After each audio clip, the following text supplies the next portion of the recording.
Hey guys, tonight we are slipping quietly into a world of velvet and whispers, a place where love is bought, desire is staged, and power hides behind silk curtains. Imagine yourself stepping into a grand London townhouse, gas lamps glowing soft, amber against the foggy windows, the air thick with the scent of coal smoke outside and roses inside. It's the home of a Victorian mistress, and yes, you're about to see what it's like to be her roar, maybe to be kept by someone like her. You might think this sounds glamorous, but trust me, you wouldn't last a day. Between the constant judgment, the unspoken rules, and the fact that even your champagne feels like a trap, good luck. So, before you get comfortable, take a moment to like the video and subscribe, but only if you genuinely enjoy what I do here. And hey, tell me where you're listening from and what time it is. I always find that fascinating. Now, dim the lights, maybe turn on a fan for that soft background hum, and let's ease into tonight's journey together. You're in London. Late 1800s. The city hums like a restless animal horse, hooves clattering over cobblestone, carriages creaking through narrow streets, and the occasional shout from a drunken sailor stumbling home. You've just stepped into the hidden life of a woman who is everything society pretends to despise and secretly cannot live without: a mistress. Not merely a lover, but a carefully maintained ornament of power, dressed in satin and strategic smiles. She dash well. You wake in a feather bed so soft it swallows you whole, draped in linens embroidered by hands you'll never meet. Breakfast isn't eggs and toast. It's ripe pears, sugar-dusted pastries, and coffee strong enough to wake even the dead.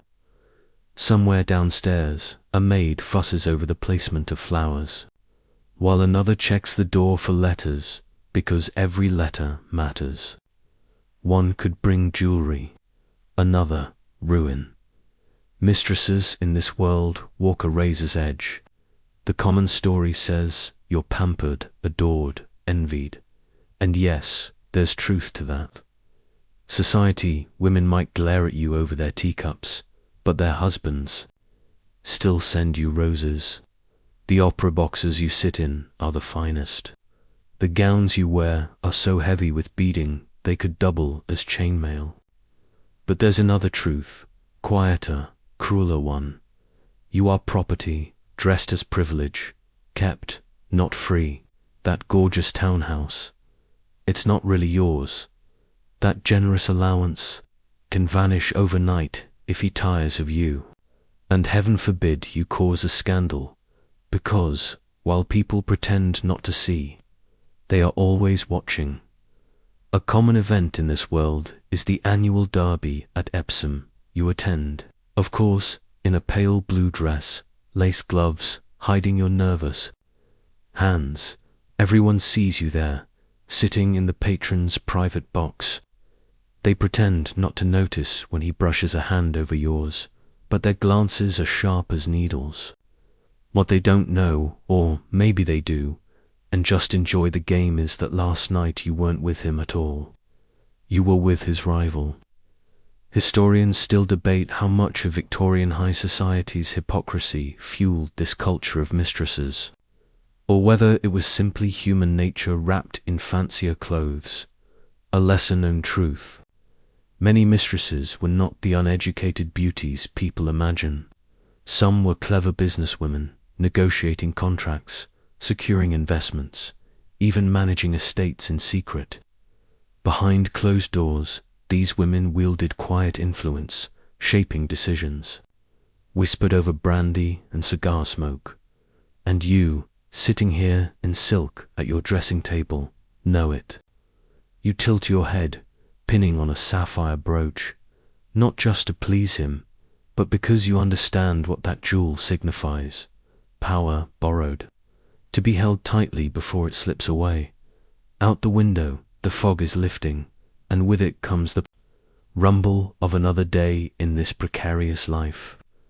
Somewhere, a street preacher bellows about sin and virtue, his words swallowed by the clatter of wheels. You smile faintly at your reflection because he's right, in a way. This is sin but sin, with excellent upholstery, and as you rise, smoothing the folds of your gown, the quiet hum of the city seeps back into your bones. Your life is a performance, and the curtain is about to rise again. The door clicks shut behind you with a softness that feels louder than any slam. You're back in your apartment to your cage, though it gleams like gold in the late morning light. The curtains are silk, dyed in a shade of cream so pale it almost glows, and the floor is covered with a Persian rug worth more than most families will see in a lifetime.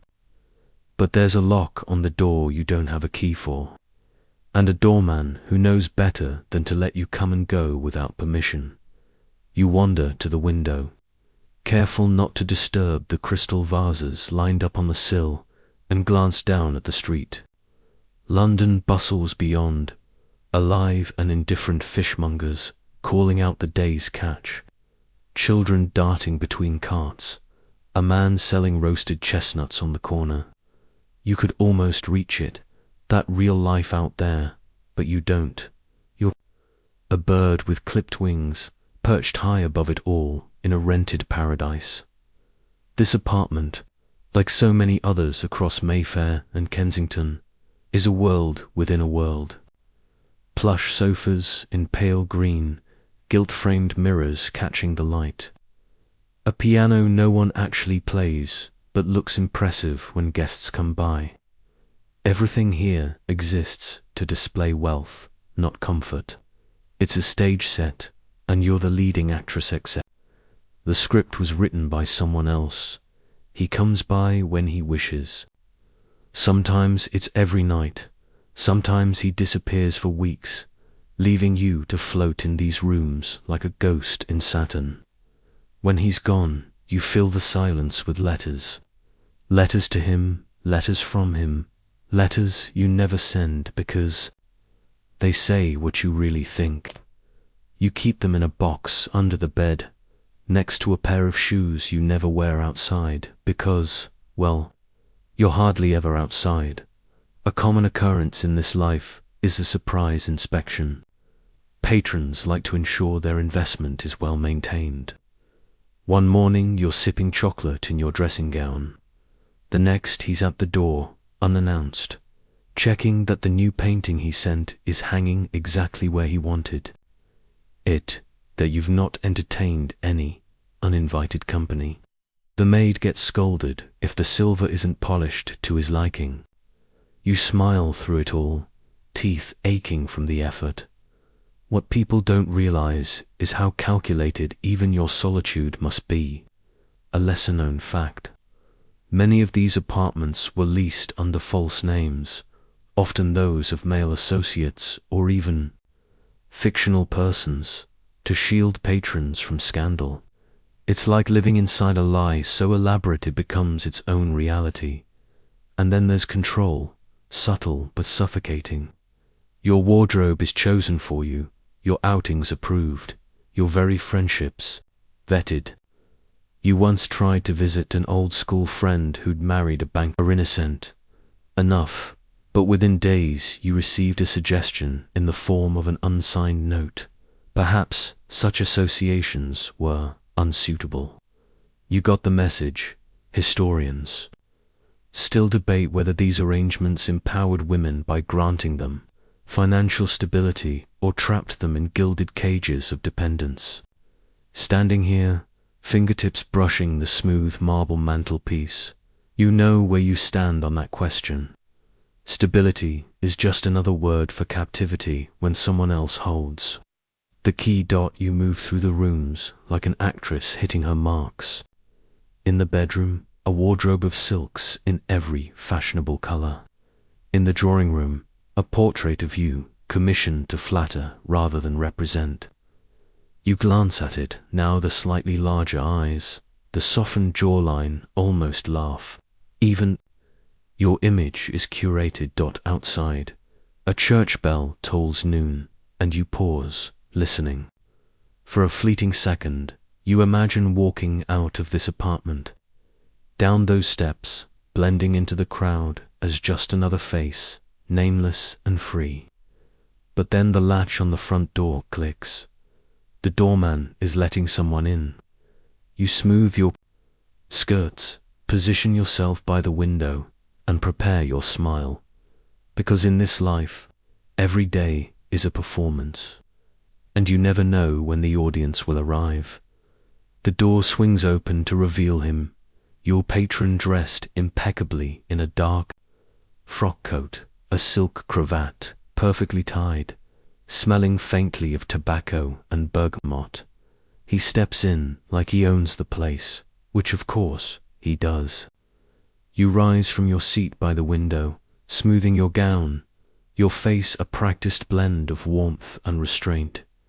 He brings gifts today, as he often does, an emerald pendant resting in a velvet box, a stack of banknotes folded neatly inside his gloved hand. For expenses, he says lightly, as though the words are generous rather than transactional. You murmur your gratitude, but you know the cost of every coin he places in your palm. Being kept by a wealthy man in Victorian London is a bargain written not on paper, but on skin and soul. Financially, you have security, rent paid, bills covered, luxuries supplied. Emotionally, you pay in pieces of yourself, surrendered little by little. He decides when you see him, how you dress, where you dine, whom you meet. Freedom is a currency you spend daily, and it never replenishes. He sits now in the armchair by the fire, crossing one leg over the other, and begins to talk not to you, but at you about business ventures in India, a new railway line, some dull political debate in Parliament. You nod, you smile, you ask the right questions at the right times, but inside you are elsewhere, counting the cost of this arrangement. A common event in this world is the quarterly settlement. He reviews your accounts like an employer reviewing an employee's work. Every dress, every soirée ticket, every coin spent must be justified. Sometimes, if he's in a benevolent mood, he presses extra funds into your hand. Other times, he withholds, citing economies or excesses in your spending. The unspoken threat is always there. Fail to please, and the entire arrangement dissolves. A lesser-known fact: many mistresses secretly saved money, hiding small amounts in books or with trusted servants, planning for the inevitable day when their patron's favor faded. Some even invested quietly using intermediaries. You've done the same, tucking coins into the lining of your old traveling trunk, because you know what happens to women who rely entirely on men like him. They vanish into poverty as quickly as they rose into Saturn. And yet, here's the irony: he pays, but he pays a price too. Patrons in this society live under constant scrutiny. A whisper of scandal can destroy a career, a fortune, a family name. He maintains you as an open secret. Enough people know to keep him fashionable, but never enough to ruin him. Sometimes you catch him staring at the fire, his face drawn, and you wonder if he ever regrets this life of double edges. Historians still argue whether men like him sought genuine affection in these arrangements or simply convenience. Perhaps even he doesn't know. Tonight, he will take you to dinner at Claridge's, where you'll sit at a discreet corner table, and everyone will pretend not to notice you. You will laugh at his jokes, compliment his wine choice, and ignore the way the other diners glance your way with that blend of curiosity and condemnation. When the bill arrives, he will sign it without looking, and when you leave, arm in arm, you will feel the weight of that signature as much as he does. Back in the apartment later, when the carriage has rolled away and the silence has settled. You will remove the emerald pendant and set it on the dressing table. In its green depths, you will see not beauty, but debt one that cannot be measured in money alone. You will lie awake in the feather bed, staring at the ceiling, wondering how long you can keep paying this price before there's nothing left of you to give. And tomorrow, when the sunlight spills pale through the curtains and the maid brings in breakfast on a silver tray, you will rise, pin on the pendant, and play your part again, because that is the bargain, because you have no choice, because in this world, the cost of survival is yourself. The emerald pendant rests cool against your skin as you sit at the small escritoire near the window, quill in hand, the ink trembling slightly with each beat of your pulse. The letter you're writing is short, deliberately vague, never a name, never a clear detail, just enough for him to understand and no one else. You fold the paper, press it with a seal, and slip it into a plain envelope. Then you ring the bell for the maid, the one you trust, and give her the letter with a single instruction, the usual drop. She nods, eyes lowered, and vanishes into the hum of London beyond these walls. Everything in your life exists in whispers and shadows. Meetings are arranged through coded notes tucked into flower deliveries or through brief, seemingly innocent exchanges in crowded rooms. One glance across a ballroom, a brush of fingers, while passing in a theatre lobby, and entire nights are planned. To outsiders, it's romantic. To you, it's survival. Tonight, there's a rendezvous at a discreet townhouse in Bloomsbury. The carriage will take you there under cover of fog, and you will step from shadow to shadow like a phantom. These secret meetings are thrilling in theory, exhausting in reality. Every creak of a floorboard, every unexpected knock at the door sends a jolt of fear through your chest. You live not only for affection, but against exposure. For one slip could unravel everything. A common event among women like you is the sudden scandal someone's letter intercepted. A servant bribed, a jealous wife hiring detectives. You've seen it happen. Just last month, a fellow mistress named Clara vanished overnight when her patron's wife produced proof of her affair in court. No one knows where she went. Some say Paris, others say the workhouse. You've burned more than one letter at midnight, watching secrets curl into smoke rather than risk a similar fate. And there's something people rarely know. These secret networks often overlapped. Mistresses sometimes communicated with each other, sharing warnings, even helping each other hide. Beneath the silken rivalry was an unspoken sisterhood, born of necessity. You've received such help once. A note slipped under your door warning you that a reporter was sniffing around your building. You still don't know who sent it, but you owe them your continued freedom.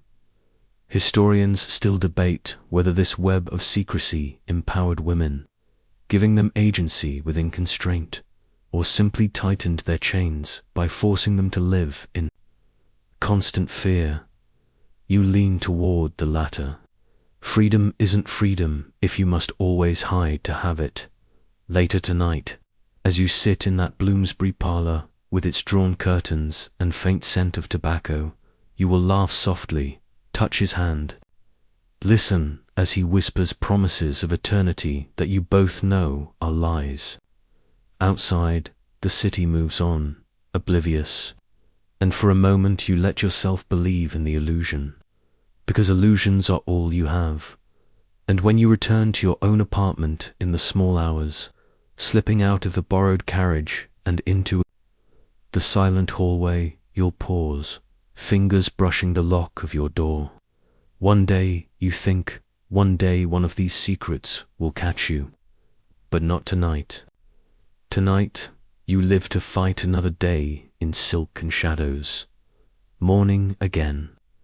and the apartment is alive with the rustle of fabric and the soft clink of jewelry boxes opening. You stand before the full-length mirror, a battleground disguised as glass. Today is not merely about looking beautiful, it's about survival. The gown you choose, the jewels you display, the colors you wear, each is a weapon in a war fought silently across salons, theaters, and dinner parties. A pale pink silk dress lies on the bed, its bodice adorned with seed pearls, so tiny they look like dewdrops. Lovely, but too soft, too yielding. You need presence today, not sweetness. You dismiss it with a flick of your hand and turn to the deep burgundy velvet hanging nearby. Yes, strong, commanding, luxurious, without apology, as you slip into it. You can almost feel the armor sliding into place. In Victorian London, fashion is more than fabric, it's a language. The width of a skirt, the tilt of a hat, the sparkle of a gemstone, each sends a message. When you arrive at the opera in a gown dripping with jet beads, you are not simply attending. You are declaring your place among those who matter. Every accessory says, I am kept by someone powerful. I am untouchable. A common event is the parade at Rotten Row in Hyde Park, where the city's elite promenade on horseback or in carriages, dressed to outshine the sun itself. You attend, of course, gliding past in your open carriage, the burgundy velvet catching the light. The respectable wives glare discreetly, their lips tight. They cannot speak to you, but they cannot ignore you either. Your attire does the speaking. Few realize how strategic this is, a lesser-known fact. Many mistresses worked closely with couturiers, even dictating fashion trends themselves. They influenced what colors became desirable, what fabrics signified modernity. Behind the scenes, designers courted women like you, knowing that if you wore their creations, society would follow whether they admitted it or not. And yet, beneath the finery lies tension. Each piece you wear is a reminder of dependence. That diamond bracelet, a gift meant to bind you, a promise that glitters as much as it shackles. Historians still debate whether such adornments empowered women by giving them visibility or merely turned them into living trophies. As you fasten the bracelet now, you know the truth. It is both. Visibility can protect, but it also makes you a target. You glance in the mirror one last time, perfect, poised, unassailable, but you catch. Just for a second, a flicker in your own eyes, a whisper of fatigue beneath the rouge, a question beneath the carefully shaped brows. How long can you keep this armor polished before it cracks? Still, you square your shoulders, step into the waiting carriage, and let the city see what it expects.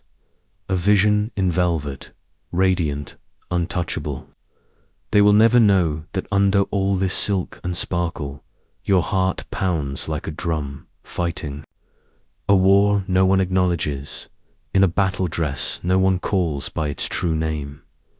The carriage door opens to a soft chorus of rustling skirts and murmured greetings as you step down onto the cobbled drive of Lady Worthington's townhouse. Tonight is one of those evenings, the kind where chandeliers drip with crystal, champagne flows like water, and society pretends to be polite while sinking its teeth into everyone present. You smooth the burgundy velvet over your hips, inhale once, twice, and step into the lion's den. The air inside is heavy with beeswax and perfume, a mixture of roses, musk, and something sharper ambition, maybe. Music spills from a quartet in the corner, but the real performance is in the room itself. Clusters of people talking too quietly to be innocent eyes sliding over you, away, then back again.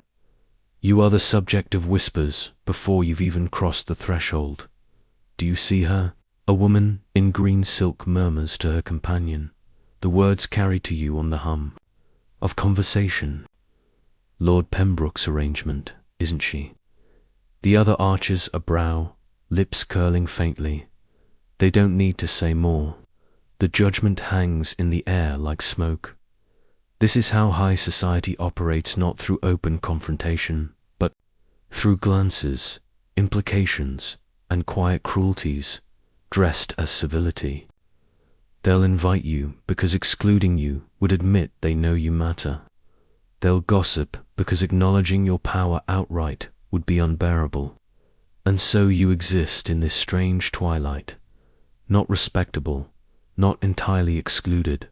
A common event in these circles is the masquerade baller, delicious hypocrisy where masks allow people to behave exactly as they do every day, only with plausible deniability.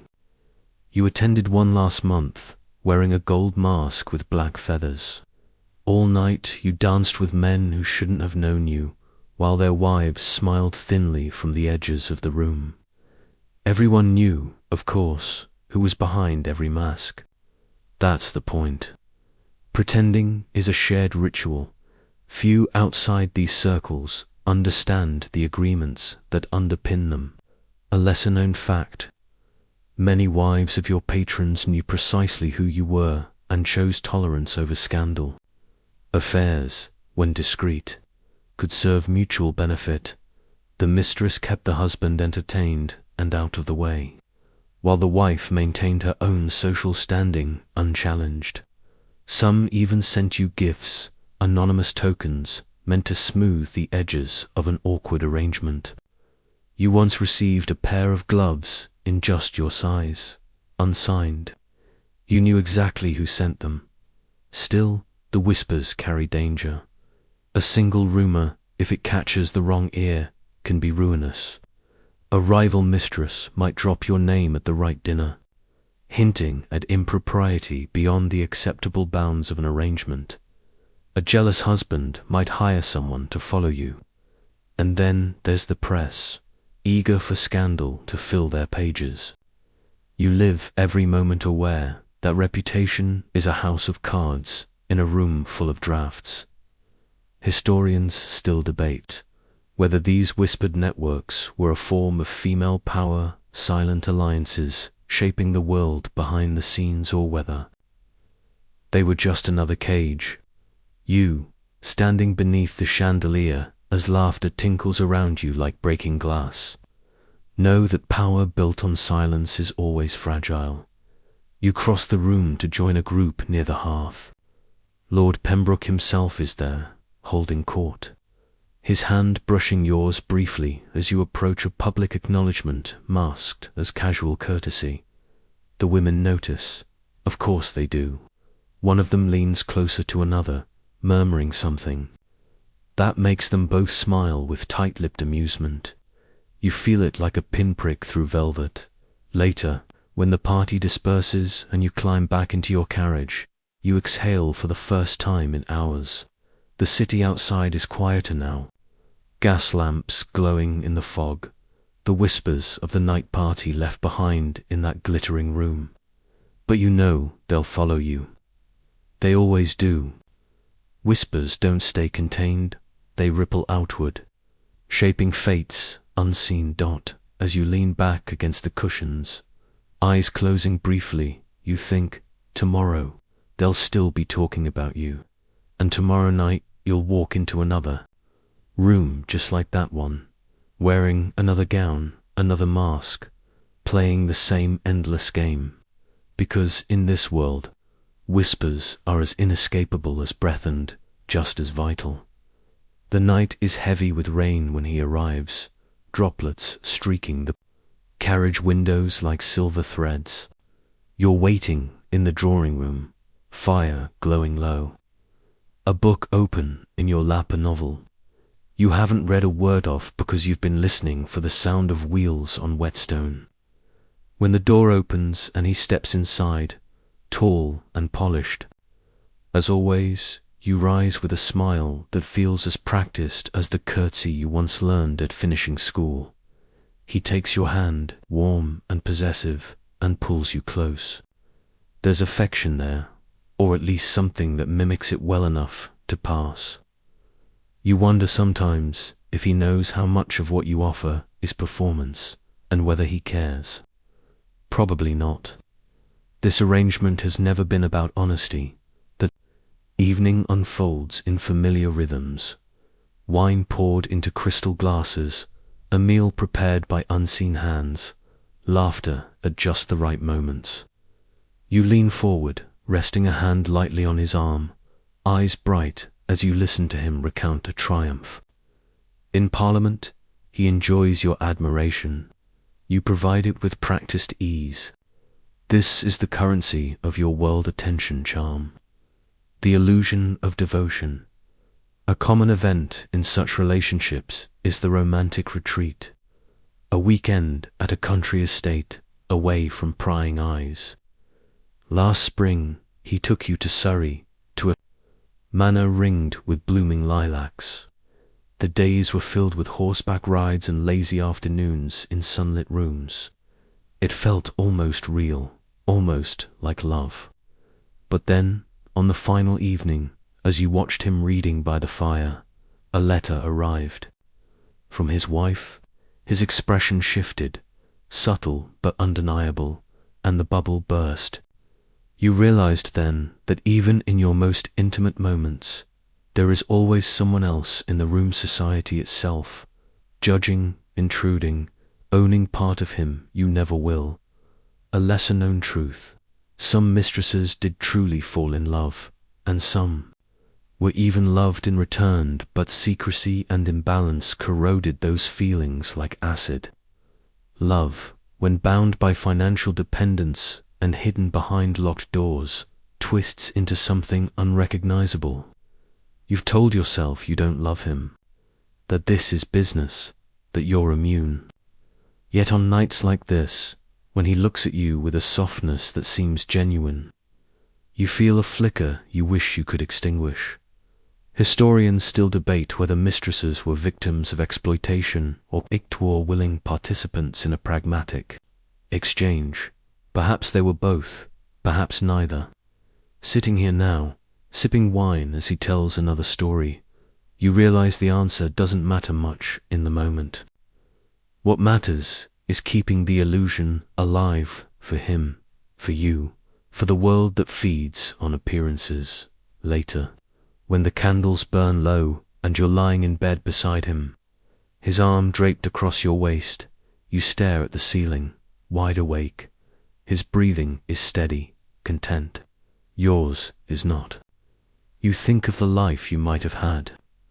One where affection didn't need to be staged, where desire wasn't tangled with obligation. But that life belongs to someone else, someone freer, someone who doesn't exist here. In the morning, you will rise before he does, wrap yourself in silk, and prepare breakfast to be served just as he likes it. When he leaves, you will kiss him at the door with the perfect amount of longing enough to make him return, not so much as to make him uncomfortable. Then you will close the door, lean back against it, and breathe deeply, letting the mask slip. For a moment in the silence, because this is the secret of your life, you are always acting, even in pleasure, especially in pleasure. And the audience, whether it's one man or an entire city, never stops watching. The house sits at the edge of Mayfair, discreetly tucked behind a tall iron gate and a hedge so dense it could hide a regiment. To the world, it's a bachelor's residence for a gentleman of business who prefers privacy. To you, it's both palace and prison. Inside, the air smells faintly of beeswax and lavender, an attempt at warmth over a structure designed for secrecy. You wake each morning to the soft knock of Clara, the maid. She's quick, competent, and paid twice the usual wage to ensure silence. She never meets your eyes for too long. Servants in houses like this learn early not to know too much. Over tea, she tells you about the grocer's boy who delivers fresh cream and never asks questions. These are the invisible threads that hold your world together, a network of small unspoken agreements. A common event in such households is the accidental visitor, though of course nothing is ever truly accidental. Last winter, his cousin came unannounced. You'd been lounging in a dressing gown when you heard male voices in the hall. Within seconds, Clara whisked you into the back room, shut the door, and returned to play the part of housekeeper. You pressed your ear to the door as they toured the sitting room, your heart pounding like a drum. Later, when the cousin left, your lover laughed it off, kissed you, and said, "See, no one suspects a thing." You didn't laugh, a lesser-known reality. Many mistresses bore children. They were often sent to the countryside, raised by distant relatives or trusted nurses, rarely acknowledged. You've seen it yourself, Margaret. A friend in this world gave birth in secrecy last spring. Her son lives now with a farmer's family in Kent. She receives letters about his growth, each one a tiny knife of longing. You wonder if that fate might be yours someday. The thought makes you both ache and shiver. Historians still debate whether these hidden arrangements were acts of compassion or cruelty. Was it kindness to shield a child from scandal, or a betrayal to deny them their true parentage? You have no answer. You only know the silence required to sustain this life eats at you in quiet moments, when the fire crackles in the parlor and you sit alone, waiting. The house itself becomes a character in your story. Rooms designated for hiding. The narrow servant's stair where you fled more than once. The attic with its small window that smells of dust and rain. The cellar where documents and letters are locked away. By day, it feels like a stage set. By night, like a vault for all that cannot be spoken.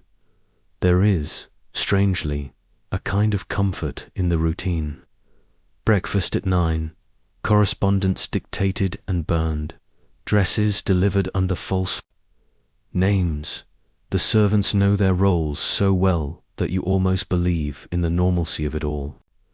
Sometimes you catch Clara humming as she polishes the silver, and you envy her simplicity, her ability to do a job and leave it behind. You cannot leave this life behind. It clings to you like perfume, sweet and suffocating. One rainy afternoon, as you read by the window, you hear children laughing in the street. The sound is so foreign to this cloistered space that it startles you. You imagine, briefly, what it would be like to open the gate, to step outside without fear, to claim a life that doesn't need to be hidden. Then you remember the price of such freedom, the loss of comfort, of protection, of the fragile stability this arrangement provides. And so you stay seated, the rain streaking the glass like bars at night. When he comes, you smile and play your part. He compliments the orderliness of the house, the warmth of the hearth, never suspecting how much effort it takes to maintain this illusion. After he leaves, you walk through the rooms, extinguishing lamps one by one. The silence that follows feels like a companion, one you both resent and rely upon. In the darkness, you whisper to yourself small, meaningless words just to hear a voice. Because in this hidden household, even speech feels like contraband. And tomorrow you'll wake again to Clara's knock, to beeswax and lavender, to a life lived in whispers. You're seated in a room that smells faintly of cigar smoke and polished mahogany. Not your room, of course, your room never smells this. Expensive his room, the patron, the one who owns half a shipping fleet and, inconveniently, most of your current livelihood. He's pacing, always pacing when the markets drop. You watch his boots click softly against the parquet floor, and you wonder if he realizes you're cataloguing every scuff on those Italian imports. Probably not. Men like him rarely think they're being observed. Outside, society hums like a hive. The carriages rattle down Pall Mall, and tonight's gossip has already made its rounds. Lord Ashworth nearly bankrupt. Impossible. Well, not entirely.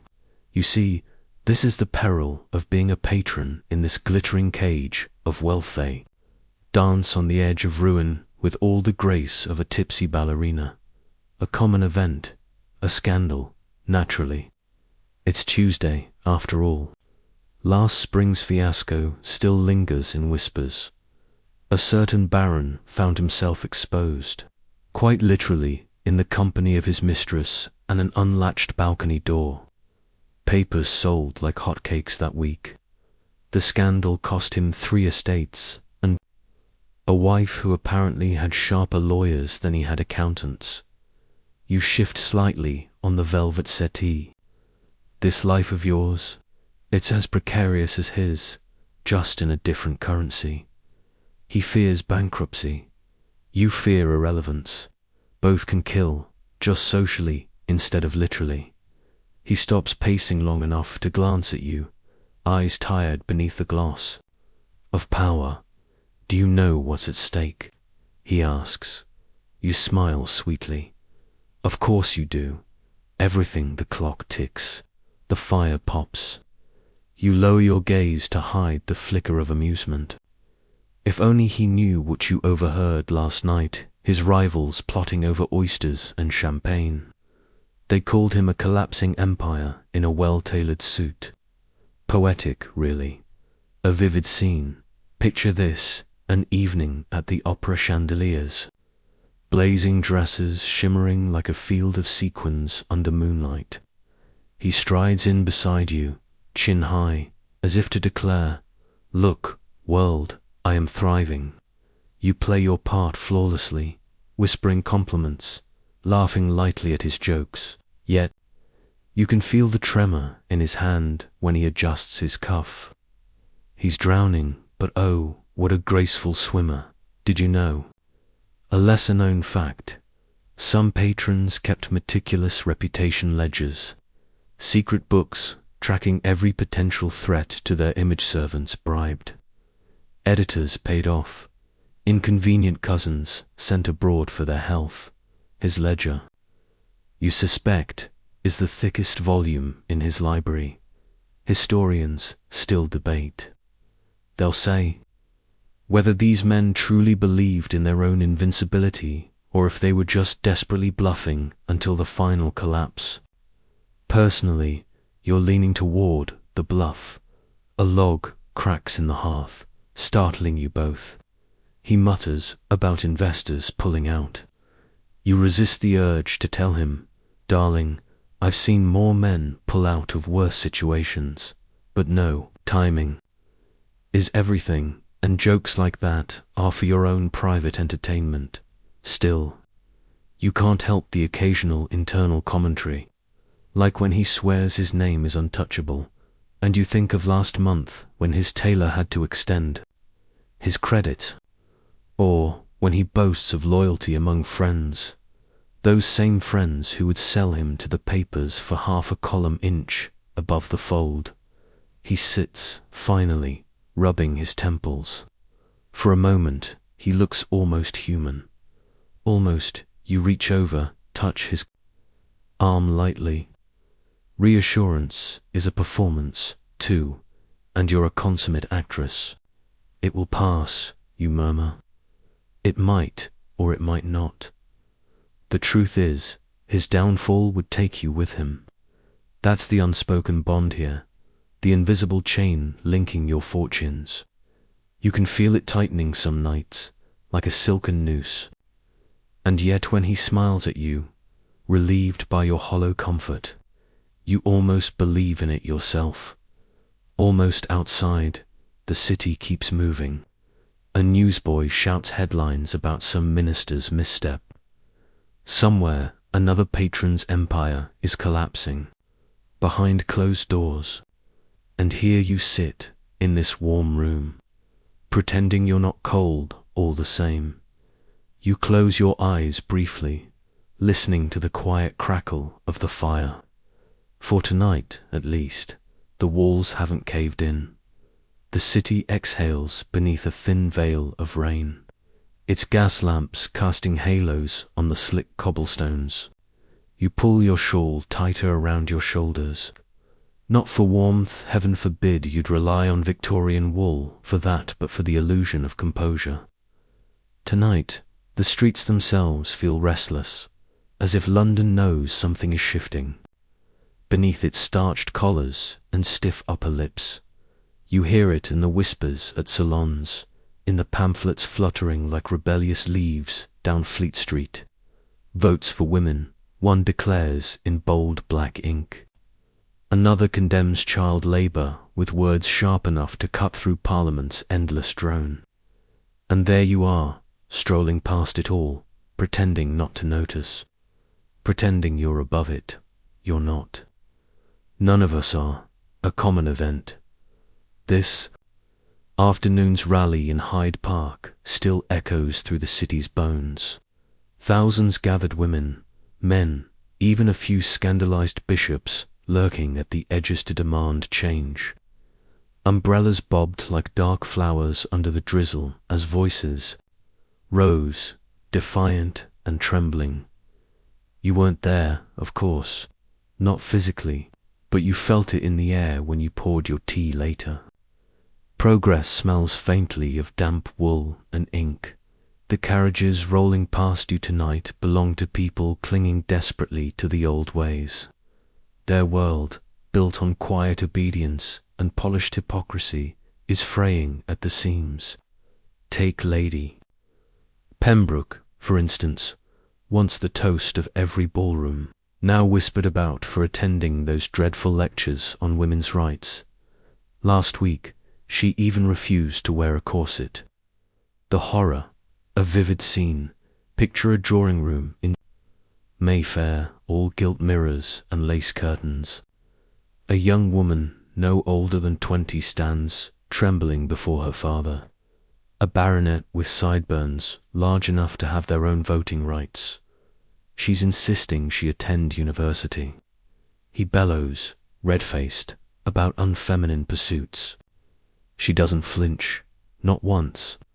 The room is so quiet you can hear the grandfather clock ticking away the end of an era. Did you know, a lesser-known fact, some suffragists mailed empty boxes to members of Parliament labelled votes. Inside, nothing. The message was clear. Without women's voices, your Parliament is empty. Simple, brilliant, terrifying to the men who received them. You pause beneath a gas lamp, watching droplets of rain gather on its iron crown. Change is like that, small drops accumulating until the weight is too much to bear. And yet, some still scoff. It's a fad, they say. Women will tire of it. You'd laugh if it weren't so pathetic. Historians still debate. They'll mutter one day whether this era truly transformed society or merely gave it a new coat of moral varnish. You suspect they'll miss the point entirely. Change isn't tidy. It doesn't arrive with a ribbon. It seeps stubbornly into the cracks. A group of young men jostles past you now, singing something bawdy. One calls out, "Go home, sweetheart, street saint for ladies." You don't respond. You just look at him steady, unblinking until his grin falters. He doesn't know why, not yet. But the world is shifting under his boots, and somewhere deep down, he feels it. Another laugh escapes you, soft and private. People call this the age of progress, but really, it's the age of panic for those accustomed to being unchallenged. Their certainty is crumbling like damp plaster, and you, somehow, find that comforting. You resume walking, boots splashing in shallow puddles. The rain is letting up, leaving the city smelling faintly of soot and something cleaner underneath possibility, perhaps inside, in your quieter thoughts. You admit you're afraid too. Change always asks for sacrifices. The comfortable lies you've built your life on are becoming harder to swallow. And yet, here you are, still moving forward, step by step, as if pulled by some invisible thread. You pass a bookstore window where a pamphlet in bold type reads, "Reform now." You almost stop, almost instead. You whisper to yourself, barely audible, over the hum of London's restless night. It's already happening. You wake to the sound of rain tapping softly against the tall windows, each drop a gentle reminder of time slipping by. The apartment feels quieter than usual. Even the fire seems subdued, as if aware that the days of warmth and attention are slowly fading. You move to the mirror and study your reflection, noting the fine lines tracing the edges of your eyes, the softening of a jaw that once drew admiration with a single glance. Time, relentless and indifferent, does not ask permission. A common occurrence in these lives, a mistress reaches an age where the once adoring gaze of her patron shifts subtly, almost imperceptibly, to younger companions. You feel it in glances that linger less, in invitations that arrive later, in the soft excuses offered for his absences. Last spring, Lady Eleanor, a friend, confided in you that her patron no longer remembered her birthday. She laughed, but the hollow edge in her voice betrayed the truth. Favor has an expiration date. You walk through the rooms that once brimmed with luxury and laughter. The satin curtains, though freshly laundered, hang heavier now, weighted with unspoken neglect. Silver trays are still polished to perfection, though no hand lingers to praise them. You pause, running your fingers along the carved arms of the chaise longue, imagining the moments of tenderness that once felt eternal. The city beyond the windows continues its ceaseless rhythm, indifferent to your solitude, indifferent to the shifting tides of human affection. A lesser-known reality. Some patrons made provisions for aging mistresses' small stipends, discreet apartments, discreet arrangements, but many left abruptly, fleeing the responsibilities that came with loyalty. You know women who suddenly became invisible, their names fading from letters and ledgers alike, replaced by fresh faces eager to claim the mantle of desire and attention. You hear the faint sound of footsteps on the street, below, and imagine him, younger, laughing at a summer picnic with a new companion. The laughter is a distant echo that stirs a complicated knot of nostalgia and quiet envy inside you. You suppress a chuckle because bitterness does not suit the roles you are still expected to perform. Charm, obedience, subtle guidance, and, above all, invisibility when necessary. Historians still debate whether mistresses of age were discarded with cruelty or left to pursue independence. The records are scarce and often biased by the perspectives of those who benefited from secrecy. You know better. Favor, like beauty and novelty, is a currency as fleeting as it is seductive, and those who wield it will always protect themselves first. A vivid scene rises in your mind, a ballroom full of chandeliers and the scent of roses. Where once you were the center of attention, patrons smiled and whispered compliments into ears flushed with admiration. Now, your footsteps across polished floors elicit only polite acknowledgement, eyes glancing past you to younger, more vibrant figures. You feel the subtle shift in air pressure, the invisible margin that grows between admiration and disregard. Light humor flickers through your thoughts. One patron once called you timeless, which you now find ironic, given the gentle tremor of your hands as you sip your tea. Another insisted that diamonds were your best friends, which explains why he'd bought so many, yet his favor was more fleeting than the shine on that gold necklace. And you remember his half-serious warning, never let a wrinkle catch you unawares, as if laughter could shield against the passage of years. The apartment, now quiet, holds traces of both security and surrender. You move to the window, watching mist curl over rooftops, imagining a world beyond dependence, beyond waiting for recognition that may never come again. The letters, once fragrant and fervent, sit folded and undisturbed, reminders of times when attention was abundant and patronage unwavering. You light a candle, its gentle glow highlighting the contours of the room, and the flickering flame seems to echo the fragile nature of favor itself. The firelight dances across fabrics, across portraits that look down with the stern approval of ancestors, as though reminding you that all things have their season. You lean back and let the shadows stretch, breathing slowly, counting the gentle rhythm of their retreat. Even as your body bears the marks of time, you recognize the wisdom that grows alongside it. Independence becomes a quiet triumph, resilience a subtle victory. You smile softly at your reflection. While the favor of a patron may fade, the awareness of your own worth, however quietly held, remains outside. London moves on, indifferent, yet persistent, carrying new faces, new intrigues, new patrons who will eventually face the same fleeting whims of fortune.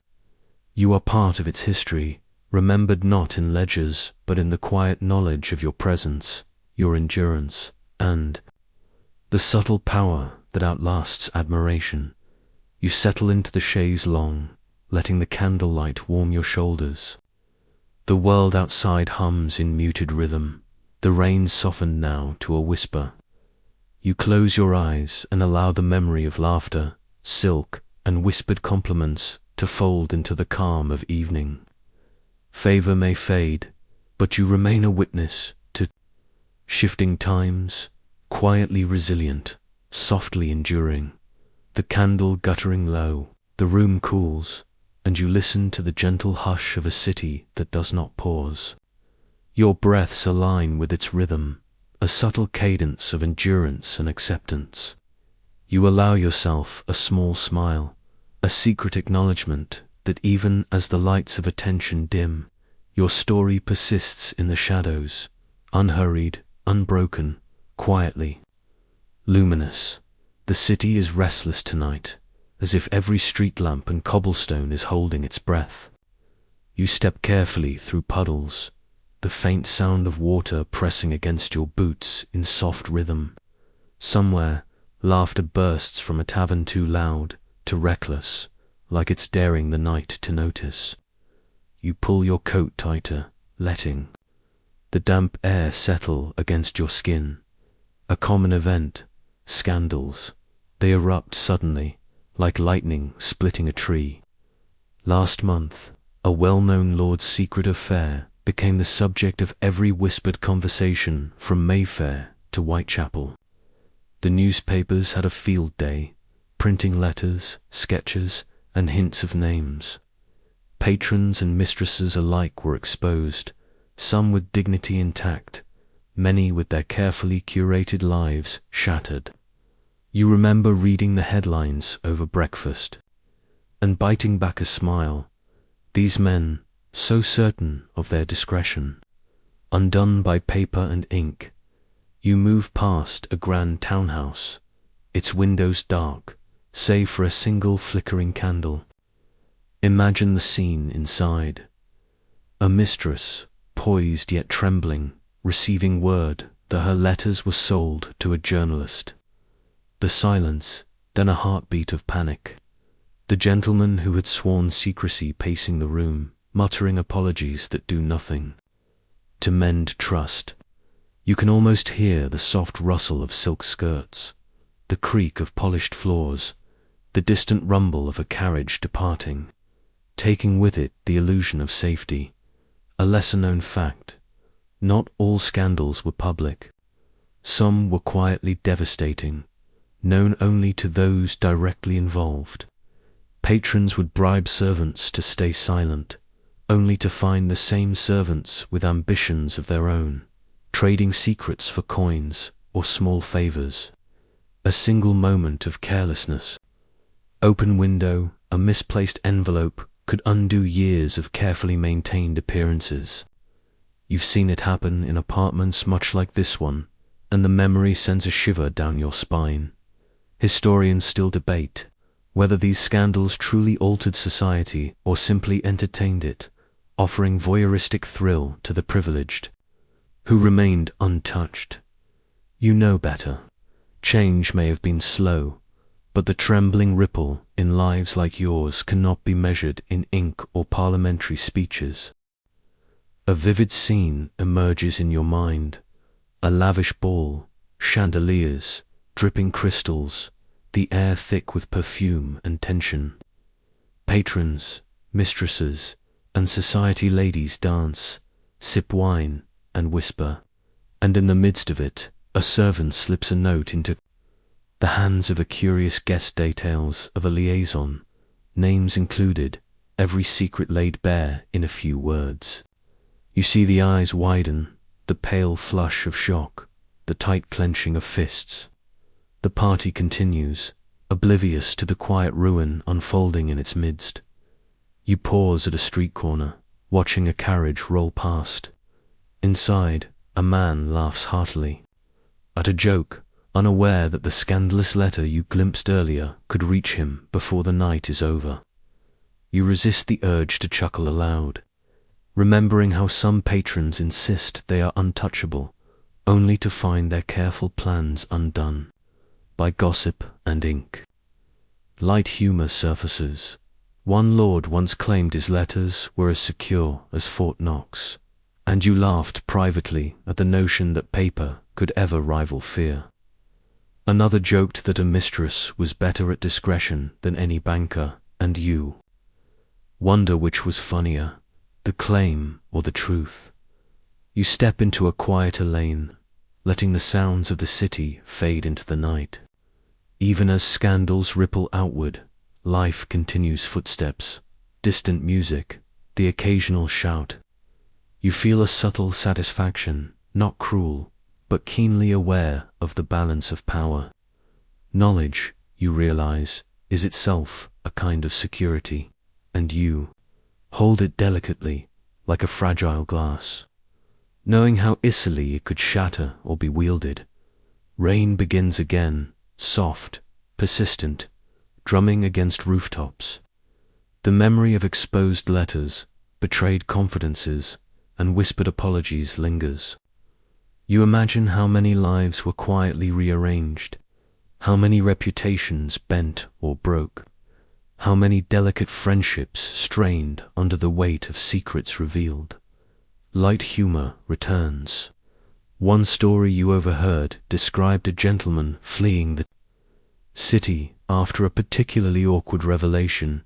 He left in such haste, he forgot his cravat, and returned days later to retrieve it, face red as a roasted pheasant.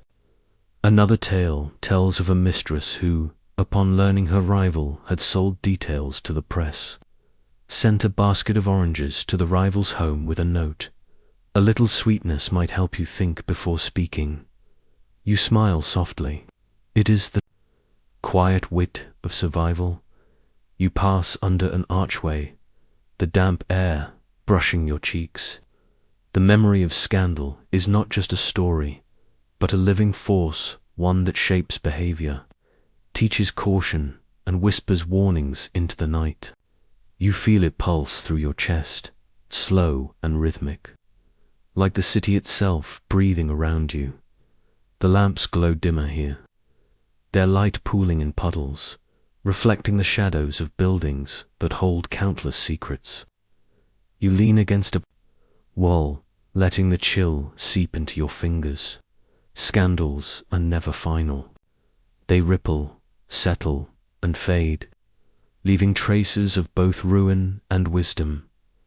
In your quiet contemplation, you acknowledge the delicate power you wield.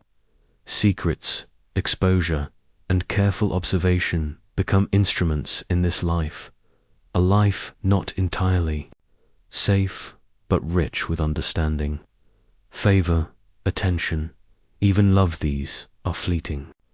Knowledge, experience, and the ability to navigate scandal quietly, these endure.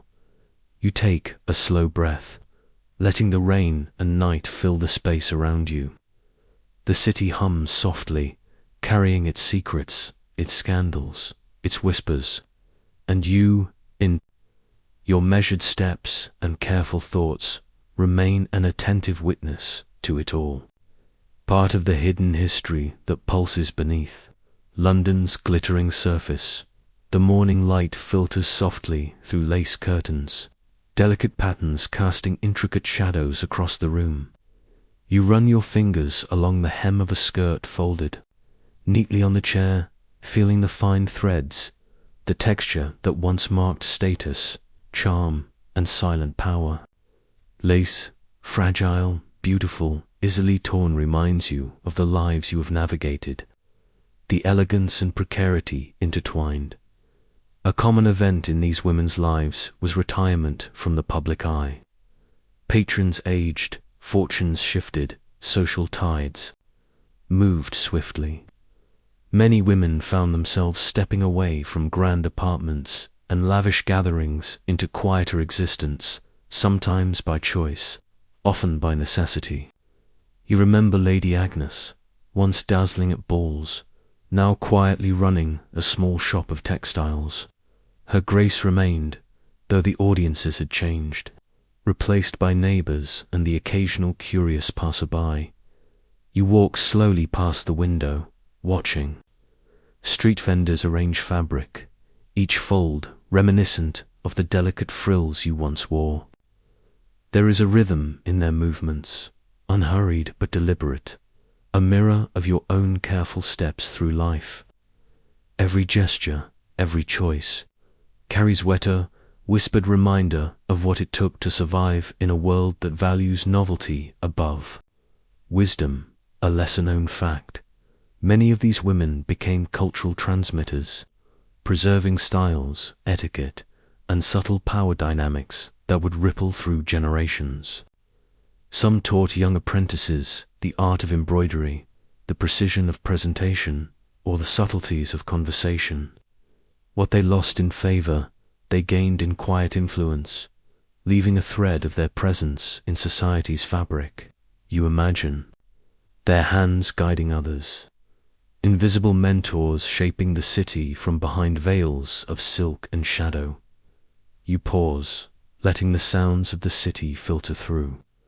The clip-clop of horses, the murmur of merchants, even the distant laughter of children, all blend into a background hum of continuity. Historians still debate whether the influence of mistresses was social, artistic, or purely performative.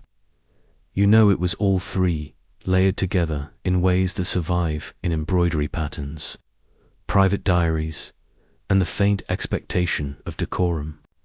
That persists even now.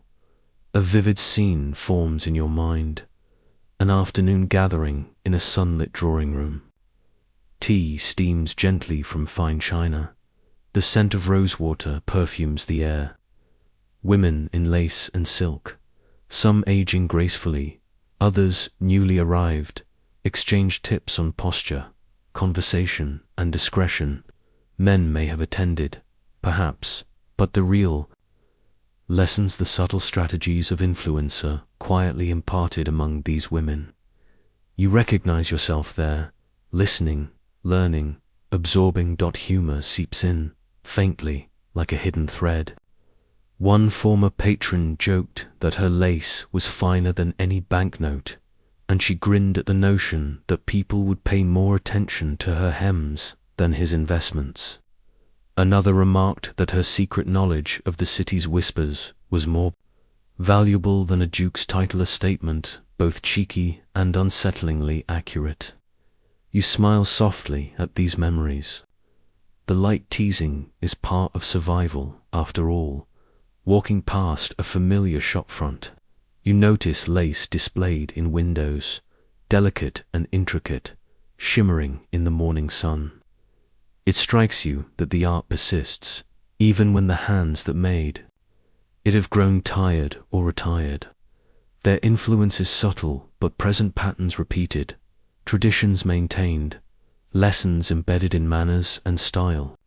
You realize that culture, like lace, is constructed of countless small threads, woven carefully and enduringly, often unnoticed by those who merely glance. The room you inhabit feels warmer now, sunlight spreading over polished floors. You sit, hands resting lightly on your lap, feeling the quiet authority that comes from experience. Even as public favor fades, the power of your memory, skill, and cultural imprint remains a lasting legacy that will shape others long after the grand houses and salons have emptied. You lean back, letting the soft light trace the contours of your face. The day is gentle, but you are mindful of how easily it could have been different. Each choice, each relationship, each performance in silk and lace contributed to a web of influence. You smile quietly, acknowledging both the fragility and endurance of what has been passed down outside. The city moves forward, carrying echoes of lives intertwined with elegance and discretion. You hear the rustle of fabric, the muted clatter of carriages, the distant bell of a church marking time. The patterns of the past linger in these rhythms, in gestures, in decorums, subtle yet persistent, like a quiet heartbeat beneath the surface of daily life. You close your eyes briefly, imagining the threads stretching across decades, connecting the women of yesterday to those who follow. Each knot, each fold, each whispered instruction carries a legacy far richer than the fleeting attention of a patron. You breathe deeply, sensing the strength in patience, in skill, in the persistence of culture. Even as daylight filters fully into the room, you remain seated, aware of the subtle influence you hold. Lace, silk, knowledge, and quiet authority, all interwoven into the history of lives that were never as simple as they seemed. The city beyond continues, unaware of the echoes of strategy, grace, and wit quietly shaping the future. A final, gentle smile plays across your lips. You understand now that survival was only part of the story. The enduring cultural presence, the lasting imprint of careful instruction and artistry, is the truest measure of power. You feel it in the weightless texture of fabric beneath your fingers, in the lessons quietly absorbed and passed along, in the subtle but undeniable mark left on society. You walk through the quiet streets, the night thick with mist and the distant hum of gas lamps flickering against brick walls. Every step presses softly against wet cobblestones, echoing faintly in the narrow lanes. You pull your shawl closer, not for warmth, but for the feeling of protection, the illusion that the fabric can guard you from the past, from stories that have grown taller with each retelling. A common event, the romanticized gossip of mistresses and patrons. Tales of grand passion, stolen glances in candlelit drawing rooms, whispered promises, and moonlit rendezvous have persisted for decades. You've heard them countless times, each version more vivid than the last. People tell them as if every gesture was pure poetry, every glance a universe of unspoken devotion. You suppress a quiet chuckle, knowing that life rarely bends to such idealism. A vivid scene rises before your eyes, a ballroom draped in golden velvet, chandeliers sparkling as women in silk glide across the floor. Patrons bow, offering compliments. polished to perfection, while mistresses reply with smiles measured and soft. The orchestra swells, a waltz begins. Onlookers would call it romantic, an emblem of desire and power intertwined. But you know the truth behind the carefully choreographed movement strategy, survival, and careful attention to perception. Even a faint misstep could mean disfavor or ruin. A lesser-known fact, many modern myths exaggerate the independence and glamour of these women.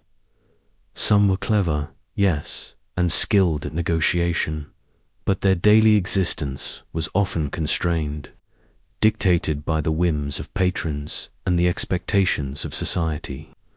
The letters preserved in archives rarely capture the worry, the fatigue, the subtle calculations required to maintain even a semblance of stability. You remember reading one, penned late at night. Words tight with anxiety, disguised as elegance. A careful balance between honesty and concealment. You pause at a fountain, the water glinting under a dim street lamp. The surface reflects the city's faint glow and your own contemplative expression. You think about the tales repeated in novels, the stories told at salons, the fantasies projected onto women whose real lives were far more nuanced. People romanticize, imagining that love alone fueled these connections. In reality, desire was entwined with strategy, survival, and an unspoken agreement that appearances mattered as much as emotion. Historians still debate how much agency mistresses truly held in their relationships. Some argue that the romantic veneer obscures the coercion, the careful calculations, the constant vigilance required to maintain favor. Others suggest that women leveraged their positions subtly, exerting influence in ways that were never publicly acknowledged. You sense both truths, mingled together like smoke in a dimly lit room, intangible, shifting, persistent. A soft laugh escapes you, almost a whisper. One story claims a mistress fanned herself coyly at a patron, and he swooned as if her touch could ignite kingdoms. Another insists that secret meetings in gardens were steeped in poetic longing. You smile, thinking of the practicalities that often went unspoken. Miscommunications, unpaid bills, servants accidentally revealing plans, the constant vigilance of being observed. Life is rarely a waltz in golden ballrooms, though the imagination paints it so. You trace your fingers along the fountain's cool edge, letting your thoughts drift. Desire, real or imagined, has a way of lingering, echoing long after the lights have dimmed. It shapes stories, molds perceptions, and leaves traces in the way society remembers the past. Yet the echoes are distorted, amplified, and softened. A mixture of longing and misconception. A joke surfaces, quiet and gentle. One patron supposedly claimed he could identify his mistress by her perfume alone, and yet frequently mixed up envelopes and messages, causing endless confusion. Another mistress reportedly sent a small dog to deliver a note, a detail lost in later retellings, replaced with some heroic act of stealth. You shake your head softly, amused by the absurdity of history's romanticized memory. You step away from the fountain, letting the soft mist curl around your ankles. Shadows shift in the lamplight, dancing like the stories themselves, half-truths, exaggerations, and occasional flashes of reality. You move slowly, deliberately, breathing in the damp air, letting the quiet of the night settle into your chest. Desire, as much as you understand it, is not the fairy tale people tell. It is careful, negotiated, and often deeply private, leaving behind echoes rather than clear narratives. The city hums beneath you, a subtle, constant pulse. You listen, attuned to the faint rhythms of life, continuing carriage wheels in distance, footsteps of strangers, a dog barking softly. The echoes of the past intermingle with the present, blending memory with myth, shaping the shadows that move across your path. You pause again, eyes closed, allowing the stillness to wrap around you.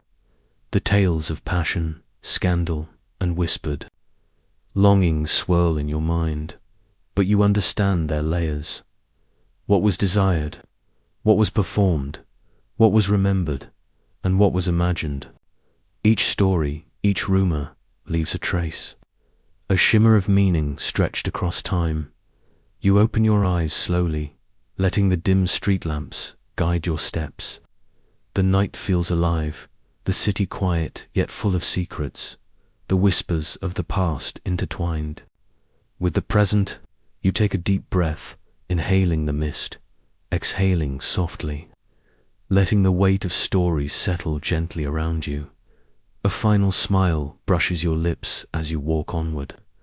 Desire may echo, may shimmer in recollection and myth, but you, silent observer, careful witness, carry the knowledge of its true shape, the balance of reality and fantasy, the quiet truths tucked within the glamour of legend. The night stretches endlessly, soft, forgiving, yet filled with whispered reminders. Some myths are comforting, some cautionary, all layered with truth if you listen closely. And tonight, you listen, footsteps slow, breathing steady, letting the echoes fold into the calm of your journey. You step lightly through the narrow streets, the evening air soft and cool against your cheeks. The gas lamps flicker, casting elongated shadows that stretch like whispers across the cobblestones. You breathe in slowly, letting the scent of damp earth and faint smoke wrap around you, a delicate reminder that the city never truly sleeps. Tonight, you feel the weight of absence, the fading of a world once so vivid, so demanding, and yet so intimate. A common event lingers in memory, the closing of grand townhouses, their doors shut as families moved on or as patrons passed away, leaving apartments empty and draped in the dust of forgotten stories. You imagine the rooms where laughter and whispered intrigues once flourished. The silk curtains, now heavy with shadow, the chandeliers dimmed, crystal prisms reflecting only the quiet. You can almost hear the faint echo of footsteps along polished floors, the soft rustle of gowns, the low murmur of voices once full of negotiation and affection. You pass a courtyard where ivy clings to brick, its tendrils curling like fingers searching for connection. A faint drizzle begins, sprinkling wet dots on the cobbles, soft and persistent. The city, unremarkable to outsiders, holds the remnants of countless lives lived in shadow and elegance. You recall the delicate strategies, the subtle glances, the letters tucked away in drawers and pockets. Each movement, each choice, each measured smile contributed to a legacy now dissolving quietly into history. A lesser-known fact: some mistresses, upon leaving the service of their patrons, established small businesses, taught apprentices, or quietly influenced fashion trends and social manners for decades. Their contributions were rarely recorded in ledgers or grand histories, but in the threads of lace, the folds of silk, and the echoes of etiquette, their presence lingered. You notice it even in the unremarkable shops lining the streets, fabrics displayed with care, patterns repeated from a century prior, subtle traces of influence that only someone observant, like you, could recognize. The rain grows heavier, a soft drumming that blends with distant carriage wheels. You stop under a balcony, looking down at the slick streets, reflecting on faces you have known, patrons and companions alike. The smiles that once charmed, The glances that measured favor and intent now linger only in memory. You remember laughing quietly at the absurdity of social games, the subtle sarcasm in compliments that were never quite sincere, the gentle irony of being celebrated one day and overlooked the next. You smile, a small, private gesture, as if acknowledging a secret shared with the city itself. A vivid scene forms in your mind. A quiet evening in a lavish apartment, silk draped over chairs, candlelight flickering against mirrored walls. A mistress, younger then, sips tea by a window, listening to the rain tap softly on glass. She writes a letter with precise, delicate strokes, every word chosen to maintain appearances, charm patrons, and protect secrets. The scene hums with tension and intimacy, a quiet performance that few would ever fully appreciate. You recognize yourself in that image, absorbing lessons in patience, discretion, and resilience. Humor, soft and fleeting, brushes your thoughts. You remember a patron once insisting that the art of conversation was more important than the choice of perfume, and yet later complimenting the scent of roses with a wink that revealed he had missed nothing. Another patron, convinced that a certain gown could make him forget politics entirely, leaned in so dramatically that you had to hide a giggle behind your fan. Even as the world fades, these small moments of amusement linger. Delicate jewels scattered among shadows. The city breathes around you, alive yet serene. You walk past alleyways where secrets once passed from hand to hand. Letters exchanged under dim gaslight, plans whispered behind closed doors. The present carries only traces, faint whispers of the strategies, alliances, and quiet triumphs that once defined the lives you now recall with gentle clarity. You pause, listening to the murmur of the wind through narrow gaps, the faint patter of raindrops, the soft footfalls of a dog padding through the night. You move to a small park, the fountains dark and still. Memories drift like fog across the surfaces of your mind. You recall scandals, whispered romances, fleeting favors, and enduring lessons. The city has changed, buildings rebuilt, streets widened, yet traces remain, subtle, almost imperceptible. In architecture, manners, and the continued rhythm of everyday life. You take a slow, deliberate breath, letting the history fold around you as naturally as the mist that curls along the pathways. And now, the lullaby begins 300 words of gentle closure, your voice soft and intimate, each sentence drawing the listener into calm and reflection. You sit on the edge of a quiet bench. The rain soft now, just a whisper against the leaves.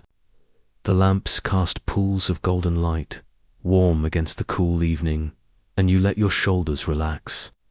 Every breath is slow, measured, like the soft tide of water against a distant shore. The stories, the laughter, the whispered secrets fade gently into the night, leaving only the sensation of memory, of moments lived fully and quietly. Imagine the silk of gowns, the gentle touch of lace, the quiet patience that carried you through days of attention and neglect alike. Let these images float past you without weight, like clouds moving lazily across a sky at dusk. Feel the city hum beneath you, a soft, comforting vibration that reminds you of continuity, of rhythm, of life that endures even as details fade. The air carries the faint scent of rain and earth, grounding you in the present, whispering reassurance with every inhalation. Allow the distant sounds, footsteps, water, wind to lull you further, each note softening into calm. Your mind drifts, gently folding layers of history, laughter, and reflection into a seamless, quiet tapestry. Each heartbeat aligns with the quiet pulse of the city, slow, steady, unhurried. Let your eyes rest, your thoughts settle, your spirit ease into the gentle embrace of night. Know that all endings carry their own softness, and that even as the world moves on, the echoes of lives remembered linger, serene and tender, cradled in silence. Drift slowly, gently, as the night folds you into its calm, every shadow softened, every memory a lullaby. End of script. Sweet dreams.